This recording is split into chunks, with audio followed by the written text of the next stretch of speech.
अकेले प्रयागराज महाकुंभ 2 लाख करोड़ रुपए का ग्रोथ अकेले प्रयागराज महाकुंभ से होने जा रहा है। कैसे आस्था इसको अर्थव्यवस्था को सुदृढ़ता प्रदान करती है, प्रयागराज उसका एक नया उदाहरण बनने जा रहा है। और इसलिए आज के इस अवसर पर स्वच्छ कुंभ के साथ साथ इसको हम लोगों ने एक सुरक्षित, सुव्यवस्थित और आधुनिक महासमागम के रूप में जो भी योजना तैयार की है आपके सामने। जो 6 प्रमुख तिथियां हैं महाकुंभ स्नान की, उनमें 13 जनवरी को पौष पूर्णिमा, 14 जनवरी को मकर संक्रांति, 29 जनवरी को मौनी अमावस्या, 3 फरवरी को बसंत पंचमी, माघी पूर्णिमा और 26 फरवरी को महाशिवरात्रि। ये 6 प्रमुख स्नान हैं, जिनमें 3 जो परंपरागत रूप से शाही स्नान थे, जिन्हें अमृत स्नान के रूप में संतों ने उसे मान्यता दी। ये 3 प्रमुख होंगे मकर संक्रांति का, मौनी अमावस्या का और बसंत पंचमी का। इन तीनों स्नानों में मौनी अमावस्या के दिन हमारा अनुमान है कि 8 से 10 करोड़ तक श्रद्धालु प्रयागराज में आएंगे। प्रयागराज में सारी व्यवस्थाएं उनके लिए की जा रही हैं। बसंत पंचमी में भी हम लोगों का अनुमान है कि 5 से 6 करोड़ तक श्रद्धालु प्रयागराज में स्नान करने के लिए आएंगे। मकर संक्रांति के अवसर पर भी भारी मात्रा में श्रद्धालु प्रयागराज में आने वाले हैं। रेलवे ने 3000 से अधिक स्पेशल ट्रेन इस अवसर पर प्रयागराज के लिए प्रारंभ की। यहां पर पहले से एयर कनेक्टिविटी के लिए 10 कनेक्टिविटी से जुड़ा हुआ था। 14 नई फ्लाइट प्रयागराज के लिए जोड़ी गई हैं। 8000 से अधिक परिवहन निगम की बसें प्रदेश के अंदर श्रद्धालुओं को प्रयागराज में लाने के लिए लगाई गई हैं। 9 रेलवे स्टेशन है, जहां पर रेलवे से आने वाले श्रद्धालुओं को या यहां से जाने वाले श्रद्धालुओं को सुविधा देने के लिए, वहां पर अगर रेलवे स्टेशन पर भीड़ है तो उनके लिए अलग से वेटिंग स्पेस भी दिया गया है, जहां पे 1 लाख, प्रत्येक रेलवे स्टेशन पर 1 लाख श्रद्धालुओं को अलग से उस वेटिंग लॉज में रुकने की व्यवस्था रहेगी। मोबाइल टिकट काउंटर भी हर एक रेलवे स्टेशन और प्लेटफॉर्म पर श्रद्धालु जनों को उपलब्ध होंगे। डिजिटल डिस्प्ले बोर्ड के माध्यम से रेलवे स्टेशन हो, एयरपोर्ट हो या परिवहन निगम के बस स्टैंड, वहां पर प्रत्येक जगह के लिए कब कब कौन सी सेवा प्रारंभ हो रही है, ये सारी सुविधाएं वहां पर उपलब्ध करवाने की तैयारियां की गई हैं। और एयर कनेक्टिविटी के लिए भी यहां पर अतिरिक्त वायु सेवा के साथ प्रयागराज को ये सुविधा प्रदान की गई है। महाकुंभ 2025 है, वो मानवता का सबसे बड़ा समागम है और 2019 में यहाँ पर पुलिस व्यवस्था बहुत अच्छी की गई थी। अब हम कटिबद्ध हैं कि हम उससे भी अच्छी व्यवस्था यहाँ पर दे सकें और महाकुंभ पर्व को बहुत ही सुरक्षित और सुव्यवस्थित तरीके से यहाँ पर मनाया जाए। यहाँ पर यातायात व्यवस्था हेतु जो प्लान था उसको आज सभी लोगों के माध्यम से प्रसारित किया गया है, ताकि लोगों को इसकी जानकारी हो और वो सुगमता से आकर जो श्रद्धालु हैं वो अपना यहाँ पर स्नान कर सकें। जहाँ तक सुरक्षा की बात है, हम अभेद एवं अचूक सुरक्षा यहाँ पर सुनिश्चित करा रहे हैं।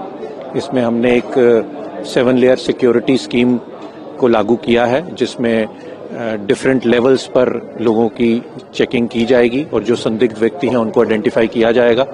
हम लोग सभी एजेंसीज से भी तालमेल बनाए हुए हैं, संवाद स्थापित किया हुआ है। उसमें स्टेट एजेंसीज भी हैं और सेंट्रल एजेंसीज भी हमें पूरा सहयोग प्रदान कर रही हैं।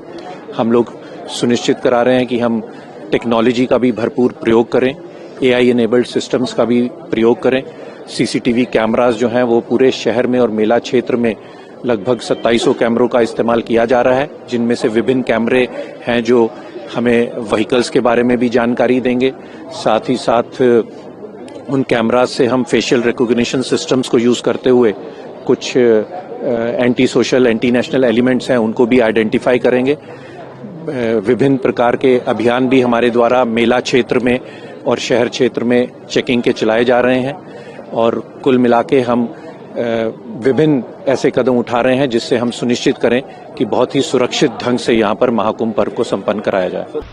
लॉस्ट एंड फाउंड में जो हम लोग का 2019 का एक्सपीरियंस था और उसके साथ जो हमारे माघ मेला का एक्सपीरियंस है वो काफी अच्छा रहा है और काफी हम लोगों ने अपना स्किल सेट को जो अपग्रेड किया है। इस बार जो है हम लोग को लॉस्ट एंड फाउंड के लिए हम लोग ने अपना तैयारी किया है, जिसमें हमारे जो लोग भी बिछुड़ते हैं उनको बहुत जल्दी अपने परिवार से मिलाया जा सके। अब तक उत्तर प्रदेश पुलिस में जो लॉस्ट एंड फाउंड का परसेंटेज है वो 96% के आसपास है। इस बार हम लोग कोशिश करेंगे कि उस परसेंटेज को मीट करें और उससे भी बेहतर करें। इसके लिए हम लोगों ने आर्टिफिशियल इंटेलिजेंस का किया है, लेटेस्ट टेक्नोलॉजी का यूज किया है। उसके बाद साथ में कैमरा फीड्स का इस्तेमाल किया है ताकि हम लोग को कोई भी बच्चा अगर गायब हो जाता है तो उसके माता पिता या गार्जियन जो है वो कहीं भी हो, अगर हमारे किसी भी सेंटर पे जाएंगे तो वो कहीं से सभी जगह वो फीड अवेलेबल रहेगा ताकि उसको जल्दी आइडेंटिफाई करके हम लोग वापस रिहेबिलिटेट कर सके। आपदा योजनाओं के लिए जो हमारे एयर एम्बुलेंस एक विकल्प है, हमारे पास वाटर एम्बुलेंस भी है, हमारे पास अन्न प्रबंधन भी है, हमारे पास ग्रीन कॉरिडोर भी है और इसकी बार बार ट्रेनिंग और रिहर्सल कराई जा रही है ताकि मॉक ड्रिल से अगर कोई भी आपदा कहीं भी होता है हम उसको तत्कालिक रूप से उसको डील कर सकें। एट ए टोटल कितनी व्हीकल्स कम्यूट करेंगी अगर हम बात करें 45 दिनों के भीतर प्रयागराज में, और दूसरा कितने पुलिस बल इस चीजों को डन करने के लिए यहाँ पर डिप्लॉय रहेंगे? व्हीकल्स तो ईच डे हम लोग फोर्सी कर रहे हैं between 10,000 to 1 lakh vehicles and the police personal is over 75,000। संगम स्नान के लिए जाने और वहां से वापस आने वाले यात्रियों के लिए भारतीय रेल द्वारा 10,000 से अधिक नियमित गाड़ियों के अलावा करीब 3300 विशेष गाड़ियों का परिचालन भी किया जा रहा है। आवश्यकता अनुसार हम दूसरी पैसेंजर ट्रेनों का परिचालन भी करेंगे। रेलवे स्टेशनों पर जो अनरिजर्व क्लास के पैसेंजर हैं उनको लाने और ले जाने के लिए विशेष व्यवस्था की गई है। कलर कोडेड वेटिंग एरिया और होल्डिंग एरिया तैयार किया गया है, जिसमें एक कलर कोड के साथ एक दिशा में जाने वाले यात्रियों को रखा जाएगा और जैसे जैसे रेक का प्लेसमेंट रेलवे स्टेशन पर होगा वैसे ही उस होल्डिंग एरिया से यात्रियों को हम लोग ट्रेन तक ले जाएंगे। उनको कतारबद्ध करके पंक्ति लगा करके ले जाने के लिए आरपीएफ और जीआरपी के जवानों को, साथ ही जो स्वयं सेवी सहायता दल है उनकी टीम को लगाया गया है। इसके लिए कमर्शियल के जो हमारे टीटी हैं उनकी भी एक बड़ी टुकड़ी या बड़ी यूनिट जो है वह प्रयागराज से जुड़े हुए विभिन्न स्टेशनों पर लगाई गई है। साथ ही अधिकारियों का भी राउंड द क्लॉक ड्यूटी लगाया गया है। यह ड्यूटी सभी स्टेशनों पर भी होगा, मंडल स्तर पर भी होगा और जोनल स्तर पर भी होगा। सारी तैयारियां इस ढंग से की गई है कि यात्रियों को अधिक से अधिक सुविधा मिले और उनको संगम स्नान के लिए जाते समय और संगम स्नान के बाद वापसी के समय किसी प्रकार की परेशानी का सामना न करना पड़े। रेलवे स्टेशन पर वह सुखद अनुभूति के साथ रहें, वापस लौटें और अपनी यात्रा को पूरा करें। संगम के लिए गाड़ियों का परिचालन देश के विभिन्न हिस्सों से किया जा रहा है। जो स्पेशल गाड़ियां हैं वह भी देश के अलग अलग शहरों से चलाई जा रही है। संगम और उसके आसपास के जो स्टेशन हैं हमारे, प्रयाग है, प्रयागराज है, सूबेदारगंज है, चिंकी है, झूसी है, इन सभी स्टेशनों पर हम लोगों ने व्यापक इंतजाम किए हैं और सभी जगह यात्रियों के रहने के लिए, रुकने के लिए भी प्रबंध किया गया है।